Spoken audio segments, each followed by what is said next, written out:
سے پہلے آپ کو بتائیں کہ اشیاء خورونوش مہنگی کیوں ہو رہی ہیں۔ سٹی 42 نے سراغ لگا لیا ہے۔ خام مال استعمال ہونے والے کیمیکلز کی قیمتوں میں 60% تک کا اضافہ ہو چکا ہے۔ بیوریجز فوڈ آئٹمز میں استعمال سیٹرک ایسڈ $300 فی ٹن مہنگا ہو گیا ہے۔ گھی سوپ میں استعمال فیٹی ایسڈ پام آئل 50% مہنگا ہو گیا ہے۔ ٹیکسٹائل ڈائز کی قیمتیں بھی 10 سے 15% بڑھ چکی ہیں۔ کیمیکلز کا 20 فٹ کا کنٹینر درآمد کرنے کا کرایہ $1,800 بڑھ چکا ہے۔ ملیشیا سے 20 فٹ کا کنٹینر درآمد کرنے کا کرایہ $850 بڑھ گیا ہے۔ شہزاد خان عبدالی ہمارے ساتھ موجود ہیں، ان سے جانیں گے۔ شہزاد بتائیے گا اس حوالے سے۔ جی بالکل، مختلف صنعتوں میں بطور خام مال استعمال ہونے والے کیمیکلز کی قیمتوں میں 20 سے 60% تک کا اضافہ دیکھا جا رہا ہے، جس کے باعث سے مختلف مصنوعات کی قیمتیں بڑھنے کا سلسلہ بھی جاری ہے۔ اس حوالے سے بات کریں تو سائٹرک ایسڈ جو فوڈ اور مختلف بیوریجز میں استعمال ہوتا ہے، اس کی قیمت $560 سے بڑھ کر $800 فی ٹن تک پہنچ چکی ہے۔ اسی طرح سوڈیم الجینیٹ کی بات کی جائے جو پرنٹنگ میں استعمال ہوتا ہے تو گزشتہ 3 ماہ کے دوران اس کی قیمت $4600 سے بڑھ کر $6200 فی ٹن تک پہنچ چکی ہے۔ اس کے علاوہ ٹیکسٹائل ڈائز میں استعمال ہونے والے کیمیکلز کی قیمت میں 10 سے 15% کا اضافہ جو ہے وہ دیکھا جا رہا ہے۔ اسی طرح سب سے essential fatty acid palm oil کی قیمتیں بھی 50% تک بڑھی ہیں اور یہ کاسمیٹک، سوپ، پینٹ اور گھی بنانے میں استعمال ہوتا ہے۔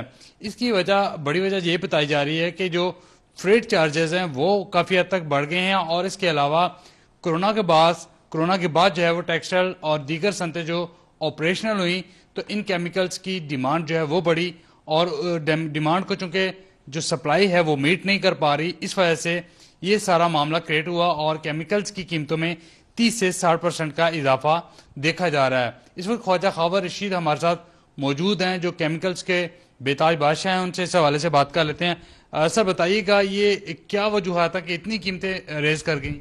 بسم اللہ الرحمن الرحیم۔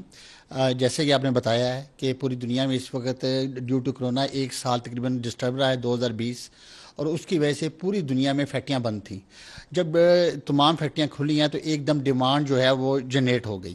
اچھا، اس کا جو نقصان ہوا کہ جب پوری دنیا سے ڈیمانڈ آئی ایک دم، تو کنٹینر جس کے اندر مال آتا ہے اس کی ایک دم شارٹیج ہو گئی۔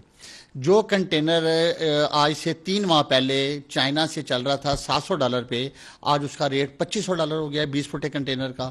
اور جو کنٹینر ملیشیا سے چل رہا تھا $350-400 پہ، آج اس کا ریٹ $1200-1250 ہو گیا ہے۔ تو یہ جو کاسٹ ہے یہ اس کے اندر کاسٹ میں شامل ہوتی ہے۔ اچھا، اب اس میں یہ ہو گیا ہے کہ ڈیو ٹو دس ریزن اس وقت پاکستان کے اندر جتنا خام مال ہے اس کی شارٹیج ہونی شروع ہو گئی ہے۔ ہماری کچھ انڈسٹری بھی سفر کر رہی ہے اس سے، اور بہت زیادہ نقصان بھی ہو رہا ہے اور عوام کو بھی مہنگائی کا سامنا کرنا پڑ رہا ہے۔ اچھا، اب اس کا یہ جو سجیشن جو آپ نے بتائی ہے ساری چیز کے، جو مین ٹیکسٹائل میں بھی، گھی انڈسٹری میں بھی، سوپ انڈسٹری میں بھی، کاسمیٹک انڈسٹری میں بھی، فارماسیوٹیکل انڈسٹری میں بھی، دنیا کی کوئی ایسی انڈسٹری نہیں ہے جہاں کیمیکل کا استعمال نہ ہو، کیونکہ کیمیکل کے بغیر چلنا ہی نہیں ہے۔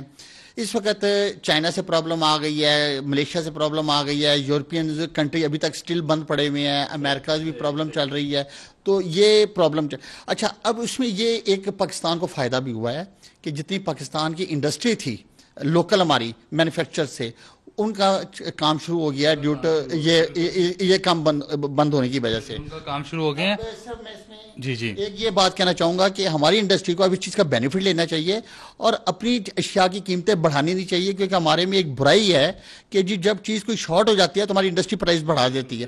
تو ہم ایسا کریں کہ ہم کوشش کریں کہ امپورٹ کم کریں اور اپنی لوکل مینوفیکچرز کو ہم سپورٹ کریں۔ بڑی خوبصورت بات کی۔ بالکل، پاکستان کے اندر جو کیمیکل کی مقامی انڈسٹری ہے وہ صرف 10% ضروریات کو پورا کرتی ہے، 90% کیمیکل جو ہے وہ امپورٹ کیا جاتا ہے۔ اس لیے مقامی انڈسٹری کو اپنی کیپیسٹی جو ہے وہ بڑھانی ہوگی تاکہ امپورٹڈ کیمیکل پر انحصار کم ہو اور یہ قیمتیں اتنی نہ بڑھیں اور اس کا خمیازہ کو بھی بھگتنا نہ پڑے۔ جی بہت شکریہ، شہزاد خان عبدالی ہمارے ساتھ موجود تھے، اپڈیٹ کر رہے تھے۔